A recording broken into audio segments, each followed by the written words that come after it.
All right, welcome to The Saloon. We are in a brand new podcast studio just steps away from the 49ers practice facility. We're bringing you all the latest updates from 49ers training camp. I'm sitting down today with 49ers insider, Jesús Zárate. Jesús, thanks for joining me. What do you think of the new podcast setup?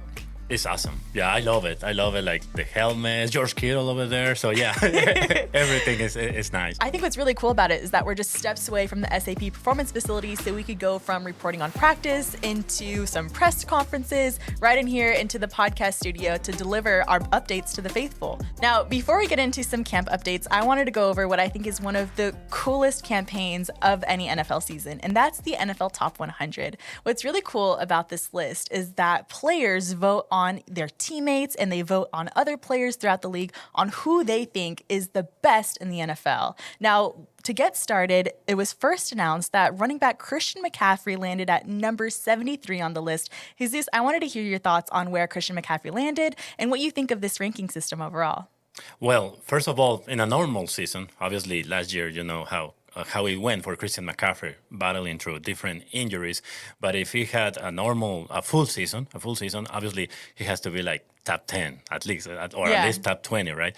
But I think it's still really, really nice that even though he didn't play much in 2024, he still has the respect of other players around the NFL, like you said. Yeah, I love it. I mean, I think last year he came in at number 3. So again, not even top 10, I think top 5 player. But again, he only played in 4 games last season. And every year, this top 10 or top 100 list is made up act based on the season before. So again, played in only 4 games, but in those 4 games, he came in at the top 100 because he saw 202 rushing yards, 146 receiving yards. So heading into this year now, he's looking great. As he said, he's feeling healthy, and there's a lot of expectations for him in 2025. What have you seen from him out at training camp? It's pretty different from what we saw during the 2024 season, right? Yes, totally different. Yeah. He looks amazing out there. He obviously looks like Christian McCaffrey. That's what his teammates say, and that's what we see. Every day he comes out. Obviously, they have a plan for him. You know, Kyle Shanahan explains that he's taking some rest days along with Bosa, Trent Williams. And basically, I love how Kyle Shanahan explains that. He always says, we have to protect Christian from himself. Yeah, there's been regularly scheduled rest days for a lot of the vets, like you mentioned, Bosa, Trent Williams, Christian McCaffrey being one of them. And so he's on that acclimating period where resting him where we can, putting him in when things get more intense. I'm sure when joint practices come up, we're going to be seeing a lot of him. So that's going to be exciting to see. Now, next on the list was defensive lineman Nick Bosa, who was unveiled at number 57. Jesús, thoughts on Bosa's placement here? He also had a pretty good season last year. Yeah, I think so. He had a great year. I think he should be higher. Obviously, the players vote on it, but maybe it has to do a lot with how the team did in general, I guess. Yeah. That would be my hypothesis here. But yeah, I think he's a great player that deserves to be always under at least the top 20, top 10, like same as Christian McCaffrey. So I think he should be much higher. But it's still nice that obviously Bosa had to be in there somewhere. Yeah, definitely. Yeah. He got recognition from the league. He earned his 5th Pro Bowl selection last year. So even and remember he dealt with that injury. Remember the oblique injury. So maybe that had to do a little bit with it. He played more than McCaffrey, but I guess that had to do a little bit with definitely. it. He made it to the top 100, which is huge respect amongst the league. He earned his 5th Pro Bowl selection last season. So again, we saw a bit of him shine last season, but there's huge expectations for him heading into the 2025 season, just like Christian McCaffrey. Now, just announced this morning, left tackle Trent Williams made this year's list at number 45. I feel like we're bound to hear his name on this top 100 list every single year. He has so much respect amongst the league. I believe last year he was also in the top 10 somewhere. So what was your reaction to seeing Trent make this year's list again? Yeah, again, I think he should be higher, but also like with Christian McCaffrey, with Bosa, and we know that Trent missed some time with injuries. Injuries was a big thing last Yeah. year, unfortunately, for the 49ers and some of the team's biggest stars. But yeah, Trent Williams is very consistent. I mean, you look at his future Hall of Fame career. I mean, he's a future Hall of Famer. You look at his career and everything he does. He's the best in the business. Yeah, I Definitely. think if you talk to any D lineman in the league, anyone on the defense, they're going to say that Trent Williams is one of the hardest players to go against. And so he has got a ton of respect from all the players from around the league, and I'm really happy to see him on this list. Again, I feel like he's a lock every single year, so glad to see his name. Now, the faithful, they should keep their eyes and ears open because this campaign isn't over yet. We're still inching closer to the top of the list, hoping to still see a few more Niners on that list. So, faithful, make sure you stay tuned because we will be reporting back if we see any more names pop up on the list. I'm excited to see where we go closer to the top. Now, that I feel like that set a really good stage for how we could talk about training camp. Jesus, it's been a few weeks now. What have been some of your biggest takeaways from training camp so far this year? Yeah, we're now in the third week, now preparing for the Broncos, right? This Yeah. Saturday, they're coming in on Thursday also for joint practices. So definitely the rookies, the rookies, Briana, I think when you look at them, for example, on offense, on defense, for example, starting with offense, right? You see a guy like Jordan Watkins. I mean, he has been impressive, catching some deep passes from Brock Purdy, Mac Jones. I think he has been very consistent. Then when you look on the defensive side of the ball, you guys, you got guys like CJ West dominating on one-on-ones, and also Salah mentioned on the Tuesday press conference that he likes what he's doing also against the running game. So things are going well for CJ West. Upton Stout. I mean, Upton Stout is a guy that the coaches, the players, when they have their press conferences, they always mention him. And he said when he spoke to the media that he's very competitive. He said, I'm competitive if we're playing chess. I'm competitive if we're going to the grocery store. And yeah, you can see that on the field. In fact, on Tuesday practice on the 11-on-11, I was already like getting ready to write on my notes, nice pass from Brock Purdy to Christian McCaffrey.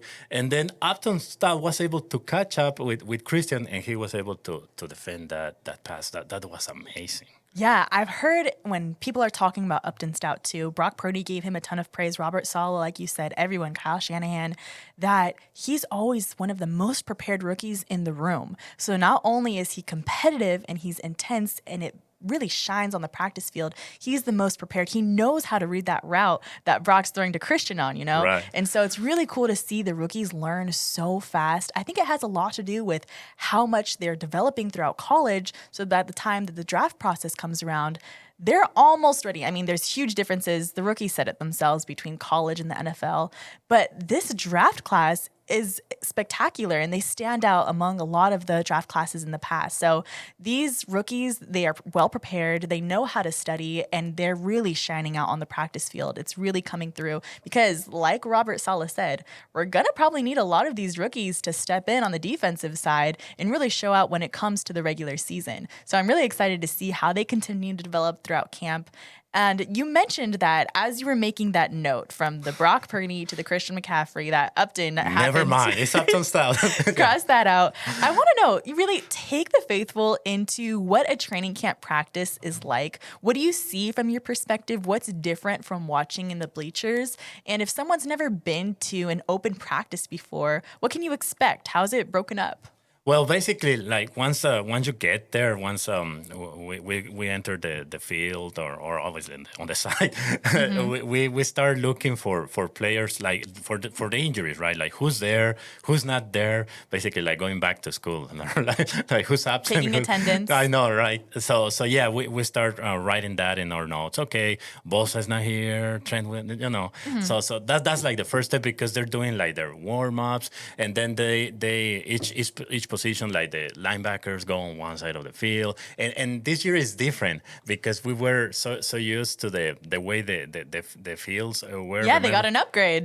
I know because they have now way more space, especially to have the Broncos in here for those joint practices. So we were used to seeing the linebackers on one side like last year and every year, but now they're all the way over there to another side of the field, and then the defensive linemen, and then that's you go through the different positions, right? To start looking for players. Positions are all in their different groups. Exactly, and then after all that, after all the individual drills, especially when the pads come on a training camp, because usually when they don't have the pads, it's just it's like a light practice. Yeah. Not very intense. But once the pads come on, I think one of the most exciting parts of training camp are those one-on-ones. So they start doing those one-on-ones where CJ West was dominating, where I was talking about, and also the wide receivers against the defensive backs. Ricky Pearsall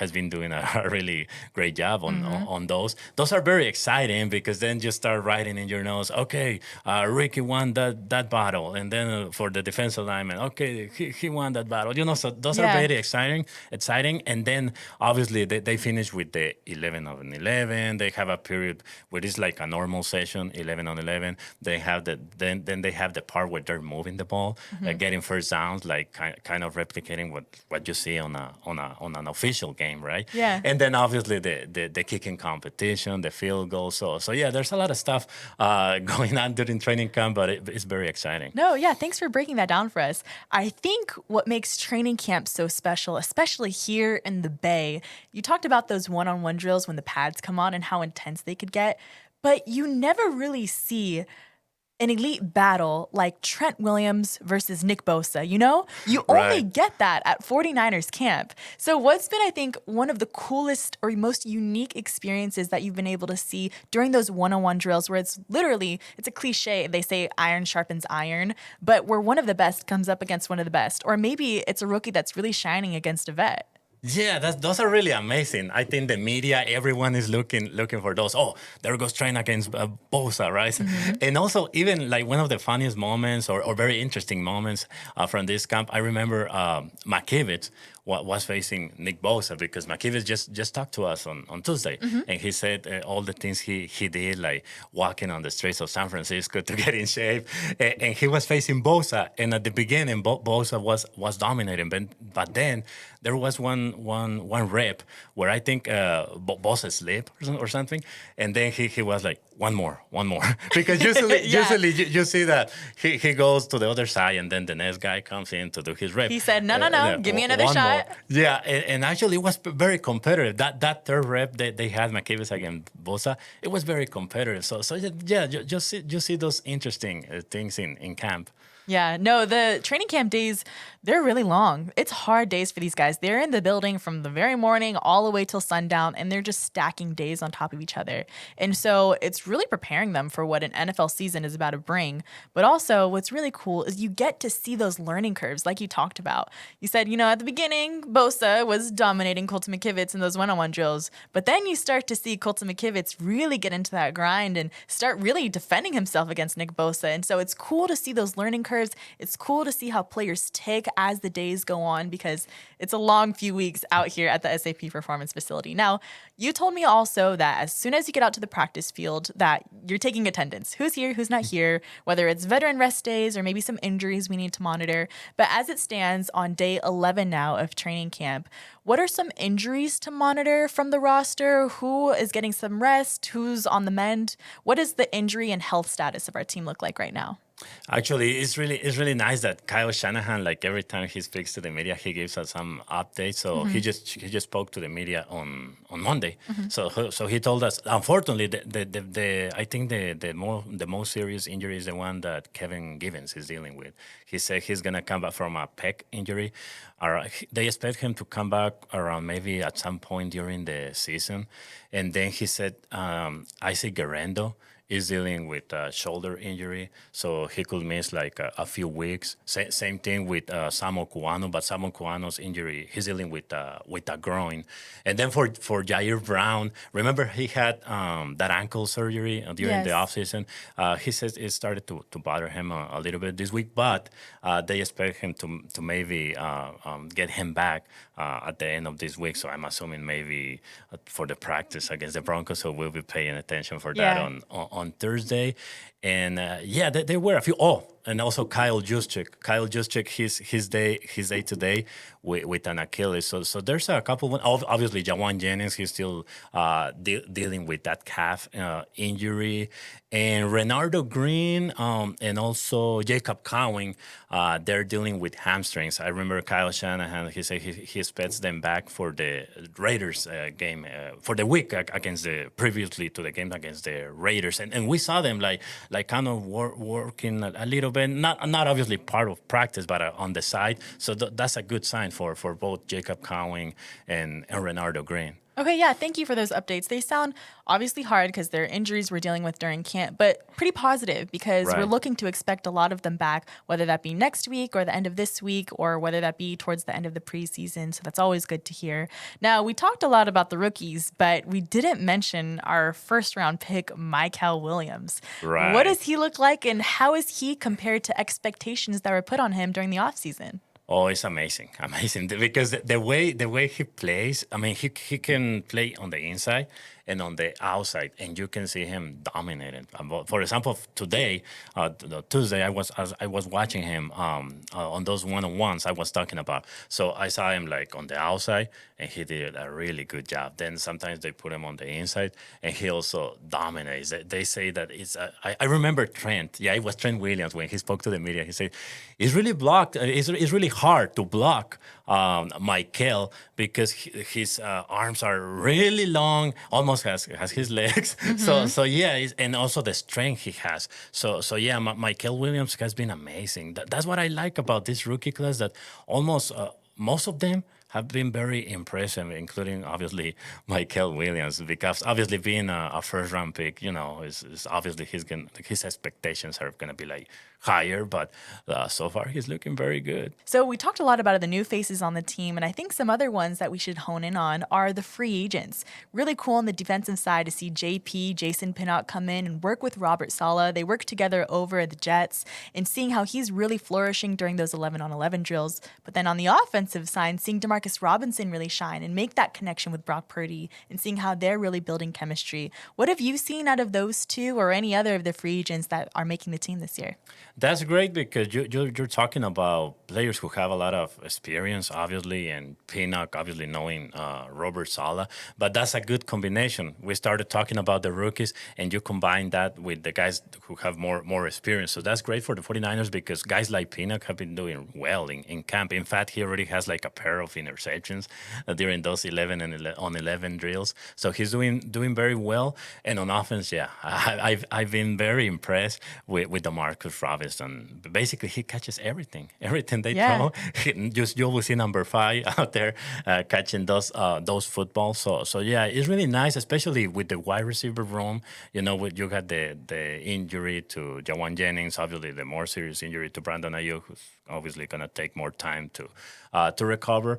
But it's nice that you have a guy like DeMarcus Robinson who has done it before, who can teach the young guys like Jordan Watkins, give them some tips, and you see the young guys responding, and then the guy with experience like DeMarcus Robinson also doing well. So that's a really nice combination for the 49ers, and also I think we should add a guy like Ricky Pearsall entering his second year. He was a first-round pick last year, and he's been amazing. I mean, he started, obviously, remember, with that injury, hamstring injury. Remember, he missed OTAs, minicamp in the first week of training camp. Yes. But once he got back on the field, he started slow. That was like the plan the 49ers had for him. In fact, they gave him like a rest day, if I remember correctly, after practicing for 2 days, right? Yeah.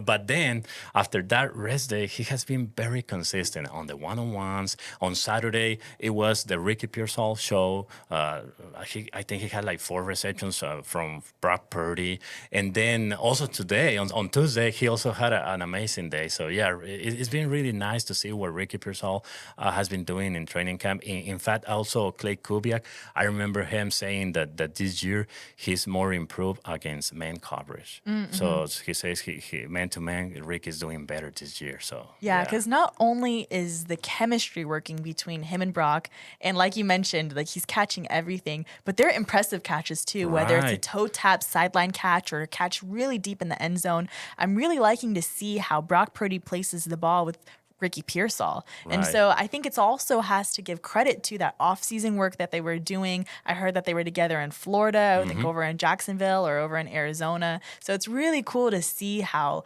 that time that they spent together is really showing in those really intense moments on the field where you have a millisecond to make a read and Ricky Pearsall's right there. So really like that you brought that up because also I wanted to talk about some of the younger players on the team. You mentioned Ricky Pearsall, but what about, a D Winters, a Dominic Pooney? How have you seen them grown and really elevate entering this training camp? Oh yeah, that's gonna be key. In fact, Kyle Shanahan said that at the beginning of training camp. It's gonna be crucial for our guys on their second, third year, like a Did Winters, who's entering his third year in the NFL, to also contribute. And I think the Winters has been doing really really well. I like his progress. Remember in the past, like when he was a rookie, even in his second year, he had a lot of injuries through that process. So I think that slowed him down a little bit. But this year he's healthy and he's taking advantage of all his opportunities. I think right now he's ahead on the battle for that spot to play alongside Fred Warner. So yeah, I like what D Winters is doing, and even also Dominic Pooney. I mean, he had a really solid rookie year, so people have high expectations on Dominic Pooney, and it was interesting to hear him what he had to say to the media the other day. Was Monday when he spoke to the media, and he said, you know what? I remember they asked him about what was the difference between his training camp during his rookie year and this year, and he said, basically, this year I don't have to question myself a lot. I just go and do it. Obviously, with a year full of experience, he's more prepared. And also, he said that he learned something really interesting. Like on that first year, in college, they're used to play only like 11, 12 games. And he said this during this off season, he came more prepared to play a longer season, 17 games, and maybe even going into the playoffs. So yeah, I remember him saying that on Monday. So that was interesting, and I think that's gonna help him. Yeah, that's a huge thing that players talk about. We hear a lot about it during those press conferences. The rookie wall. Yeah, the rookie wall, but also about routine. Right. Whenever you ask a rookie, like we talked about, those rookie D linemen, CJ West, Michael Williams, Alfred Collins, what have you learned from having Nick Bosa in the room? Their answer is always routine. How they prepare, how they come into the building, how they recover, what they do leading up to practice. So getting that routine down is so key for these players as they enter the NFL season because, like you said, it's a long one. It's nothing like college. So hearing about, players getting their routine down and feeling much more comfortable where they are, it should be really fun to see how that shines on the field. Now, we talked about him just a tad when we were talking about Ricky Pearsall and that connection, but Brock Purdy, he's entering his 4th year with this team. He's got a new contract. He's a new dad. He's established here in the Bay.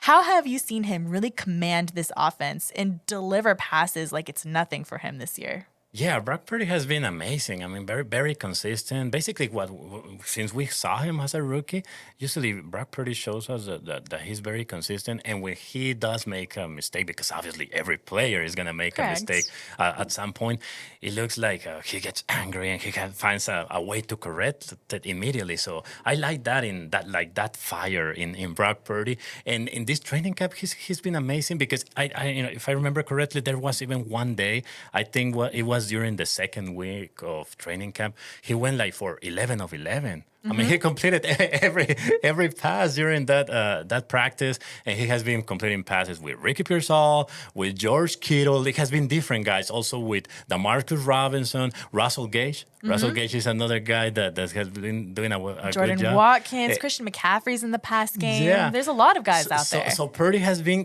completing passes with different guys. So that's also what I like, but because usually that's what a good quarterback in the NFL also does. He looks at all his options. If number one is not there, goes really quick. He processes everything really quickly. That's what I like about one of the things I like about Brock Purdy. Well, Jesus, we actually sat down with the quarterback earlier this week, and he shared a little bit of his insight from 49ers camp. Here it is right here. Well, Brock, welcome to the Saloon. I want to ask you, while we're in the midst of training camp, that this isn't your first year. You're entering year 4 with this team, and you've shared that the offense has become like a second language to you now. But every camp brings something new. What's been the biggest learning experience for you so far this year? Man, that's a big question right off the rip. I would say the biggest thing that I've learned so far, like going into year 4, I feel like, yes, I know sort of what the days look like, how long they are, what the purpose and intent is supposed to be day in and day out. But I think this year, like having young guys come along and being in my 4th year, being a guy that, tries to bring these younger guys along. And in the years past, like my rookie year, obviously I was trying to make the team. My second year was coming off surgery, so I was trying to get back. But in all those years, even last year, like all those years I've had guys like Debo, Christian, George, Trent, these guys that have been here for a long time. And I feel like this year we've had some new, receivers and running backs that, for me, it's been a good opportunity to now be the 4th year guy, come and bring them along and push them and coach them up a little bit, love on them, tell them, hey, man, you're doing a good job, and keep building. Let's just keep stacking days. So I feel like that's a little new aspect that, has been pretty cool for me to have that opportunity this year. Yeah, I love it. Now, your quarterback, Mac Jones, also in that room with you. He stopped by our studio during the offseason, and we chatted with him when he signed during free agency. But we've heard in press conferences and around the room that he's the funny guy and he lightens the room. Yep. So what's your relationship like with him, and what's the quarterback room like right now? Yeah, it's been awesome. I mean, Mac's personality and everything is hilarious. Like, he's always got just good little jokes and one-liners and stuff. And especially in that room, like, we're always, business, like, we got to know our job and what we're doing that day, what are we trying to get out of today and what's our answer in this coverage and all the things. But to have him in that room just sort of, bring the spirit of, just comedy, and we can joke around, we can still enjoy this thing, man. Like, it's a pretty cool deal that we get to do. And so having him, like, sort of remind me of that, it's been awesome. And when we're out in the field, doing drills and stuff, like, he'll do his throw or whatever, and then he'll like do a little dance move or something. I'm like, dude, what the heck? It's so funny.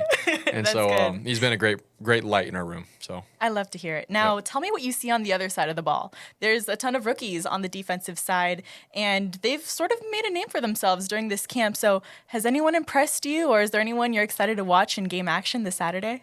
I think Upton Stout for sure has had a great camp. As a rookie, going out there and lining up against our top dogs, man. And I remember like a couple days ago, he had a good play. I dropped back, tried throwing it on the sideline to Ricky Pearsall, and he reached across and dove and knocked it down. I was like, dang, like this rookie's good. He sees the game pretty good.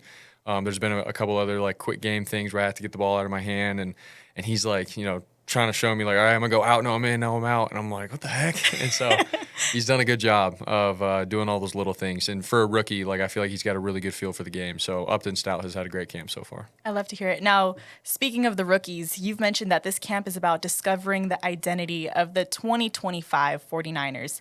We're only a few weeks in, but if you could describe the identity right now, what would you say it is? Yeah, I think just we're younger. We got new guys that have come in as well, and I think it's back to the chip on the shoulder. We gotta go prove ourselves, and which is an awesome thing in my mind. I feel like the years past we've had guys that have sort of established themselves in the NFL and within their careers, and we still have those guys. Christian, George, Fred, Bosa, Trent Williams, all those guys, but we have a lot of young guys that, got to come in and step up in the role. And I think at the end of the day, it's having that chip on your shoulder and going and competing and earning everything you get. Nothing is given to you. And so I feel like it's a chip on the shoulder kind of mentality this year for sure. Yeah, that's awesome. Now, when you're talking about your offseason, you've shared about how you've worked on your mobility and different throwing motions, different angles.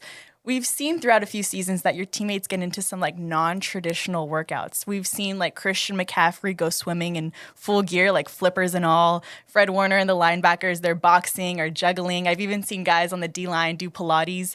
Are there any like creative or unexpected workouts that you found yourself doing during the off season? I mean, I don't know if you consider this one. I mean, obviously I'm training and going hard on the football things and whatnot, and the weight room and all that, but something that I really do love is pickleball. I think pickleball is really good just for agility stuff and hand-eye coordination and balance and all the things. But like getting a good group of people that are good at pickleball and actually going hard at it. I got like obviously like good cardio workouts and stuff too, but the cutting and stuff. I have a lot of respect for tennis players now. Yeah. Of like, it's obviously it's one-on-one in a huge court, and the cutting and diving and lunging and all the things that they have to do. Is crazy. But anyways, pickleball. Yeah, who got Pickleball. you into pickleball? I don't know. I think like my wife and her family love playing it. Some of my friends from college, but I don't know. It's just something that I've done with all of my friends in the last couple of years, and I love. So I try to throw that into my off-season workout regimen. I love it. I love it. Now, with joint practices coming up and the first preseason game right around the corner, tell me about the value of those reps for you in practice and for a lot of the younger guys that game action. Oh, it's huge. I think just this time of year going into game one is really what's on our mind. How are we going to be come game one in the moment, third down, stadium's going crazy? Are we locked into our details and our job? Am I going to make this throw on time? And it's getting ready for that moment. And so you pull back all the way back till now, and it's like, all right, what am I doing today to get ready for that? And so all the reps that we get right now in the preseason games, when there's some pressure, all the team, the coaches, everybody's watching you. Every little move that you make is being analyzed on the film room. All those things are good. I think it's really good for you, and it's just doing nothing but preparing us for when the fire comes, come game one in the season. So this is a huge, crucial time that going into year 4, I appreciate this time now. I think in the past it could be a little frightening, like, oh man, I got to get through this practice and have a good practice and this and that. But now it's like, no, I really love and cherish these moments because it's going to get me ready for the fire that's about to come. Yeah, definitely. Now, there's a lot of new faces on this team, as we've talked about throughout this entire podcast, but it's been reiterated that there's a standard here, and you've talked a lot about upholding that standard. And even when newcomers are in the building, that's the first thing they notice is the culture. Even when you walk out onto the practice field, it's the 49er way. How would you describe the standard that's set here for maybe someone who hasn't been in the building? Yeah, I think just the way that everybody carries themselves. Obviously, I think Jed, John Lynch, Kyle, they've done a great job on bringing amazing people in, from the staff to players, free agents, drafting rookies. They do a great job of evaluating people and understanding what it takes to win. Is you got to come together and find ways to go through challenging things. And within that, you got to obviously do it with the right people that you trust and that are going to work hard when no one's looking. And so they built an amazing culture with that. And, as a rookie, when I came in, I saw the way that Fred Warner, took care of his body, Christian McCaffrey, George Kittle. Like, these guys are doing such great things to their body with rehab and all the things and getting sleep. And then obviously when they're out in the field, the way that they warm up and how intentful they are within their reps and going hard and competing. And then just feeling the fire when they talk to guys, on the sidelines or whatever. Like, you just feel, I was like, whoa, this place there's a standard here. Like, this is the standard, and to be great and to win games. And this organization has had so much success, and I think it's because they've prioritized bringing in the right people that understand what the standard is, and they hold that standard. So hopefully that gives someone a glimpse of, what it's like being a 49er. Yeah, and now you're the guy that everyone's looking towards. How does that feel in year 4 now? Oh, it's a blessing for sure. And going into year 4, it's like, all right, what has gotten me here? And it's exactly that, learning from those guys and understanding what it's going to take for an 18-week long season and then playoffs and trying to get to the Super Bowl. Like, we understand what that looks like. And now for me to be the quarterback of this organization and the guy and bringing these young guys along, man, I've dreamed of this, to have this kind of position and help bring other guys along and help achieve a goal together. There's nothing better. So it's a badge of honor for me, and I don't hold it lightly. Like, I want to use this platform, man, to obviously influence my teammates and everybody for years to come. All right, that was our interview with Brock Purdy. He gave a ton of insight onto what year 4 is like for him and what he's excited to see this season. But Jesus, we got some more exciting news. Right around the end of this week, we're going to host the Denver Broncos right here at the SAP Performance Facility. How excited are you to see some new faces out on the field and see what competition is like during joint practices? Oh, I'm very exciting because also we're going to get to see guys like Dre Greenlaw, Hufanga. It's going to be weird watching them in another uniform, but I think it's going to be nice when like they talk to Fred or even like the young guys like a Nick Martin on the 49ers. Maybe I'm sure he's going to be looking for Dre, asking for, some tips. So yeah, I think that's going to be fun. And also I remember like Shanahan, I think he said this last year. He said that usually you get more out of these joint practices than the actual preseason game, and basically because you have like more control. In this case, he talks to Sean Payton, and they say, hey, we're gonna do things. So you have more control of what's going on. I'm really glad that you mentioned those familiar faces just in different uniforms, because last week, CJ West talked about how he saw himself in DJ Jones, who's also another former 49ers player now on the Denver Broncos. He mentioned that he watched a lot of DJ Jones tape back in college and was noticing that when he got drafted here to the 49ers, that DJ Jones really excelled under Robert Saleh's system. And so he's really been honing in on what DJ Jones did to excel in this system because he really wants to pick up there. And so I'm excited to see him, CJ and DJ, share notes and explain what their process has been like throughout camp and what it's like playing in the league, what it's like playing with Robert Saleh.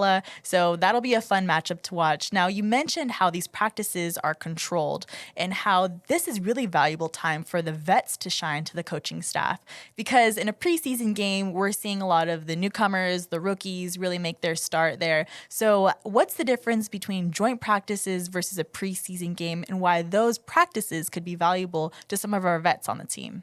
Yeah, basically, I think the biggest difference, like I said, is like you have more control of it, and you also can play more your starters, given more reps. Because obviously, on a preseason game, we're not gonna see much from a Nick Bosa or a Trent Williams. So that's when those joint practices are very valuable to the teams, because you give reps to your starters, even some of the rookies, like in the case of the 49ers, even Robert Saleh said, like I think you mentioned it also at the beginning of the episode, that we might have like maybe 8 new different starters on defense. So it's really nice to go against another team, and also for the players, because they even mentioned we get tired of facing the same guy every day. So yeah, it's really nice to go against a different scheme, and even Robert Saleh was mentioning that on Tuesday. He said, in the case of Upton Stout, he was referring to Upton Stout. I'm going to be interested in seeing how he adjusts, because obviously he's facing like the same guy. Like, for example, on one-on-ones, he's usually facing Russell Gage. On Tuesday, he went against Ricky Pearsall. So it's going to be interesting facing the guys against the Broncos, for different guys. So I think in that case, it forces the rookie to make adjustments. Yeah, another note I picked up from Saleh was that they're not preparing for these joint practices. No. He said, we're throwing the team out there and seeing how they react. So we're getting raw experiences and raw reactions from the guys and how they adjust to the different system and different faces. So who are you excited to see in those matchups, whether that be a Broncos defender versus a Niners receiver, or maybe the other way around? Yeah, definitely. There's a few, because the Broncos, the good thing, I'm interested to see, especially in general, the 49ers, the young wide receivers like Jordan Watkins, and then a second-year player like Ricky Pearsall against that Broncos defense, because a lot of people around the NFL are saying that maybe the Denver Broncos are going to be really good on defense this year. So in general, I'm really interested to see how the 49ers wide receivers do against that second. Yeah, putting up this wide receiver room to the test. Right. Now, speaking of those position groups, We're looking at the first preseason game right here at Levi Stadium. It should be a fun one because we're looking at around a 5 p.m. start kickoff. So it'll be such a cool environment to really kick off football here at home against the Denver Broncos. Now, like we mentioned earlier, there's going to be a lot of first-year players out there. There's going to be a lot of new faces out there. And the coaching staff is going to evaluate how those players perform and how they'll filter down to that 53-man roster. So now we're really looking closer at position battles. Who's making the team? Who's not? And so while you're watching this game, who are you keeping your eye on? Or maybe what position groups are you keeping your eye on as you keep track of who might make that 53-man roster? Yeah, obviously that linebacker position, like we were saying, the Winters, I think right now is doing a good job, and he's ahead of everybody on the linebacking to play linebacker alongside Fred Warner, but also the nickel. The nickel position, obviously, we mentioned Upton Stout. I'm assuming right now he's ahead based on what we have seen in practice. So I'm going to be looking at that during the games, not just this game, but the 3 preseason games, and obviously the safeties. With injuries to Malik Mustafa, is going to be interesting. What some of the young safeties do out there, like a Marquise Siegel, is going to be really interesting what he does at the safety position, and obviously in the defensive line we have a lot of young guys. We didn't mention Sebastian Valdez. Yes, Seabass. They call him Seabass, and they call him also the Hulk. Hulk. Yeah, the Hulk. that's what Pony said. I think if a player is picking up nicknames during camp, that's usually a good sign, right? Yes, I'm looking forward to that. Maybe he records a sack, and I'm gonna be like the Hulk with the sack, something like that. Yeah. But yeah, I'm gonna be looking at the defensive line because we have a lot of young players like Sebastian Valdez who's undrafted. Because remember, also, we already talked about the guys the 49ers drafted, but always an undrafted guys. Always shine. Always. Kyle, I think, loves those undrafted like guys. in the past, remember Anasis Shire, Kendrick Bourne, Jordan Mason recently. I think this year also a guy like a Sebastian Valdez or a Corey Kiner, they might shine during the preseason. So we better watch out for that too. Yeah, or Stone, the linebacker. He's also been performing well during camp. He recorded an interception also already. Yeah. Forced fumble also. A forced fumble, yeah. So, there's a ton of, under-the-radar guys that you should keep your eye on because their names might pop during the preseason. And so it's fun to keep track on how they do and if they make the team. Now, I'm sure all of the faithful, both you and I, are really excited for this Saturday because the first preseason game marks a huge milestone throughout the entirety of training camp. It's a huge turning point for the energy, for the focus of the team. So what is camp post the first preseason game going to look like? How do you see, the coaching staff really adjusting with the players and honing in on some maybe learning curves for the players to focus on? Oh, yeah, definitely. You evaluate everything, what happened during this first the joint practice, right? Then the game against the Broncos, and then you start looking at the roster cut downs. So obviously, I think that's one thing to focus on because for the following week or the week after the Broncos game, you want to see that consistency. Obviously, we've been seeing that so far from the rookies, but you want that to continue throughout the preseason. So I think that's one of the biggest things. Well, Jesús, thank you so much for sitting down with me today after a training camp session, talking everything 49ers camp, previewing what's to come with joint practices in the first preseason game. It's been really fun to dive deep on what's going on here at 49ers HQ. But faithful, be sure to stay tuned to The Saloon, where you'll get more updates from me on everything that's going on throughout training camp, throughout the preseason, all the way into the NFL regular season. Be sure to subscribe on SiriusXM, Apple Podcasts, Spotify. Leave us a rating and find us anywhere, really, where you get your podcasts.